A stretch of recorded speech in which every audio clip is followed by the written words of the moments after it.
Just a rundown of where we are today. Approximately 9:45 last evening, the Rumford police received an emergency call of a shooting at 244 Pine Street. Upon arrival, two males were found deceased in the living room area of the residence.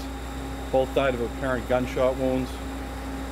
They've been identified as Roger Day, 46 years old, and Victor Sheldon, 23 years old, both of 244 Pine Street. The third individual was in the residence at the time of the shooting but was uninjured. Autopsies are being performed on both victims as we speak. We are seeking the public's help in locating an individual seen fleeing from the scene immediately following the shooting. He has been described as a white male in his 20s, approximately 6 feet in height, with a medium build and dark shoulder-length hair, wearing dark clothing. He was also wearing some type of partial glove or bandages on his hands. Please keep in mind that the subject may have changed his appearance following the incident.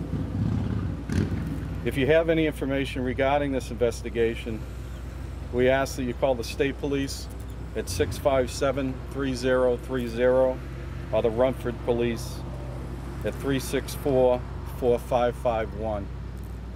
And with that, I'll try and answer any follow-up questions I can.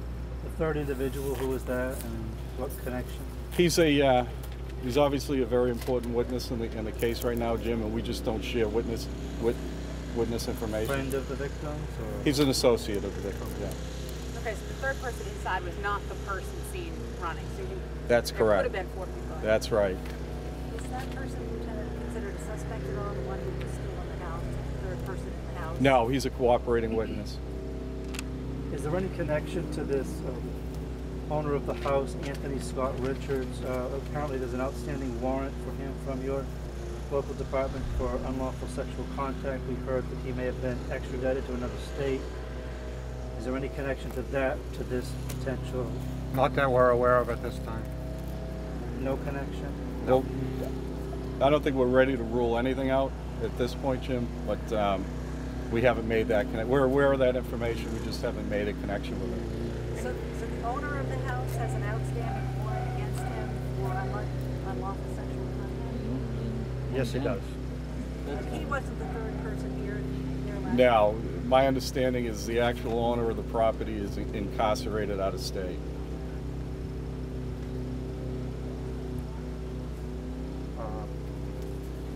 Where they were shot, witnesses say they were shot in the head.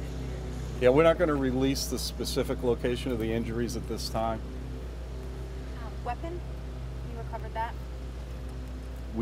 What we've been working on for most of the morning and afternoon now is a search warrant to get into the residence. We've just obtained that. We'll be going in and doing some photography and video of the scene. We'll probably be here throughout the night and into tomorrow doing the scene. So right now it's too early to really talk about the weapon or the caliber of the weapon. Does it appear to be drug related in any manner here? Again, we're not ruling anything out, but it's really too soon to tell. We're doing the victimology now, doing a lot of interviews with family, relatives, friends and associates and that type of stuff. We'll do some ballistics work with the recovery of rounds from the victims and see what other evidence we can come up with to get some lab examinations done. Lieutenant, the person who was seen running from the house, was he seen by neighbors or the third person in the house? I mean, how did you find this guy so soon? There were a number of individuals in the neighborhood at the time of the shooting, and we're getting some good witness testimony describing this individual. So I think there's some good early indications that we're going to be able to identify and locate this person. Do you have a name of this person? I don't. Okay. So this third associate does not know the person he's given you. Obviously he's the key witness, so the description came from him, or did it come from a number of people? There's a good chance the assailant wouldn't have known the third person was in the residence because he was in a different location in the residence, although he may have known. So they didn't have any contact in the house? That's right. Where was this happened in the living room? That's right. Was that third person inside? Can you say where he was? What room He was just in a different room in the residence. Yeah. It's not that big of a residence. Okay. How about the victims, their criminal history, sort of run-ins perhaps you may have had with them in the past? I know that the Rumford police have dealt with the individuals involved. I'm not familiar with their criminal history. I haven't researched that as of yet.